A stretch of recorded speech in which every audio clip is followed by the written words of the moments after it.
வந்தனத்தும் என்று சொல்லியே வெளியில் பாட வந்தருவாய் காலை மகளே.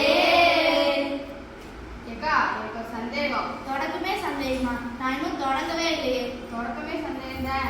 எல்லா சந்தேகத்தையும் தீர்த்து வைக்கத்தான் இந்த நிகழ்ச்சியே. சொல்லு, என்ன சந்தேகம்? எப்ப பாரு தொடங்கும் போது கலைமகளே கூப்பிடுறீங்க, ஏக்கா? சரியான சந்தேகம் தான். நாம இப்ப கலை திருவிழாக்கு வந்துக்கிறோம், அதனால கலைமகளை வணங்கி ஆரம்பிப்போம். அக்கா எனக்கு கொஞ்சம் கஷ்டமா இருக்கு, நான் போய் சாப்பிடுறோம். எப்ப பாரு திங்கிறதே இருக்கு. இப்ப சாப்பாடு பிரச்சனை தான் பெரும் பிரச்சனையா இருக்கு. விட்டா நான் போய் சாப்பிட்டு சாப்பாடு இருக்கா பிரச்சனை. மழை இல்லை, விவசாயம் இல்லை, விவசாயிகளுக்கு வாழ்க்கை இல்லை, அப்புறம் எப்படி நமக்கு சாப்பாடு கிடைக்கும்? மழை பெய்யாமல் நாங்கள் தான் செய்ய முடியும். நாம் செய்யற சில காரியங்களால தான் மழையே வர மாட்டேங்குது. நாம என்னதான் செய்யறோம்? வில்லுபாட்டு தானே பாடுறோம், அது ஒரு தப்பா? உனக்கு சொல்லி புரிய வைக்க முடியாது, நான் பாட்டாவே பாடுற கேளு. அத்தோரத்துல ஆலமரம் வேலமரம், ரொட்டோரத்துல வேப்ப மரம் புளிய மரம் ரொம்ப இருக்கு.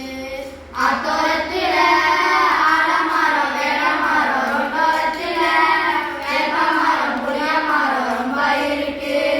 நல்ல மழை பெய்யும் இந்த மரம் தான் காரணம், மரங்களை வெட்டி வெட்டி சாக்கிறோமே. வாகனத்தின் புகையில சுற்றுச்சூழல் கெட்டதே, வனமழை பிறகுல சிக்கலாச்சே. மரங்களை வெட்டுறதை இப்பொழுது விட்டுடுவோம். அதோரத்தில ஆலமரம் வேலமரம், ரொட்டோரத்தில வேப்ப மரம் புளிய மரம் ரொம்ப இருக்கு. இப்ப புரியுதா மழை வராம இருக்க எது காரணம்னு? மரங்களை கணக்கு வழக்கு இல்லாம வெட்டுறதும், வாகனங்கள்ல இருந்து வர்ற புகையும், ஆலைகள் இருந்து வர்ற புகையும் கழிவுகளும் தான். சரிங்கக்கா. ஓ, அதனாலதான் வீட்டுக்கு ஒரு மரம் வளர்க்கணும்னு எல்லா பக்கம் எழுதி வச்சிருக்காங்களா? அப்போ நானும் 4 மரத்துன்னு வாங்கி நட்டு வச்சிடுறேன். மரத்தை நட்டு வச்சிடலாம், ஆனா தண்ணி ஊற்றணும்னா கிணத்துல தண்ணி இல்லையே, அதுக்கு என்ன பண்றது? ஆமா, என்ன கேளு. நம்ம செய்யற சில காரியங்களால தான் கிணத்துல தண்ணி வத்தி போகுது. என்னக்கா இப்படி பண்ணி போறீங்க? கிணறு வத்தி போற மாதிரி நாம ஒன்றும் செய்யல, எது எடுத்தாலும் நாங்கள் தான் கிடைக்குமா? நீ செய்யற தப்பு உனக்கே தெரியல, ஏன்னா எல்லா பயிர்களும் அதே தப்பு தான் செஞ்சுட்டு இருக்காங்க. என்னன்னு சொல்ற கேளு. 10 பைசா பொருளை வாங்கினாலும் அத பையுக்குள்ள போட்டு எடுத்து வரோம். ஆமா, பையுக்குள்ள போட்டு எடுத்து வரோம். பிளாஸ்டிக்ல செஞ்ச பைய தூக்கி ஒரு மூலையில போட்டு வச்சிடணும். ஆமா, மூலையில போட்டு வச்சிடணும்.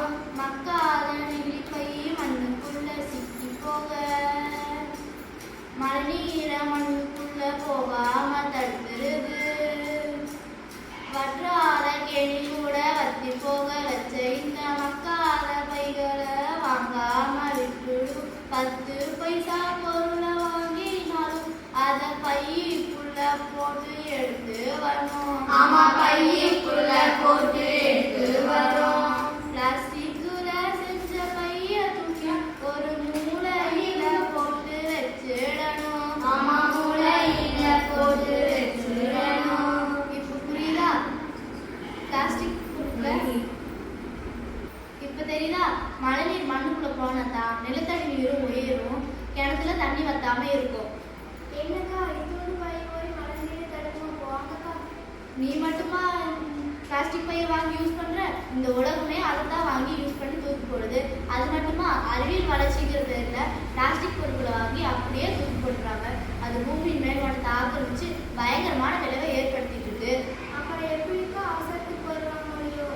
ஏன் கோழி பையில வாங்கு, காகித பையில வாங்கு, துணி பையிலையாவது வாங்கு. பிளாஸ்டிக் பொருட்களை பயன்படுத்தவே கூடாது. பிளாஸ்டிக் பொருட்களை மறுசுழற்சி கட்டலாம், பிளாஸ்டிக் பொருட்களை பயன்பாட்டை குறைக்கலாம். எத்தனை வழி இருக்கு. சரிங்கக்கா, நீங்க சொல்ற மாதிரி செஞ்சா மழை பெய்யும், நிலத்தடி நீர் ஒழியும், பயிர் பச்சு எல்லாம் விளைஞ்சு எல்லாரும் சந்தோஷமா சௌகரியமா இருக்குமா? இருப்போம், கண்டிப்பா மகிழ்ச்சியா தான் இருக்கும். சுற்றுச்சூழலை காப்போம், பூமியை காப்போம், வருங்கால தலைமுறை வளமாக வாழ வழிவகுக்கும். நன்றி, நன்றி, நன்றி.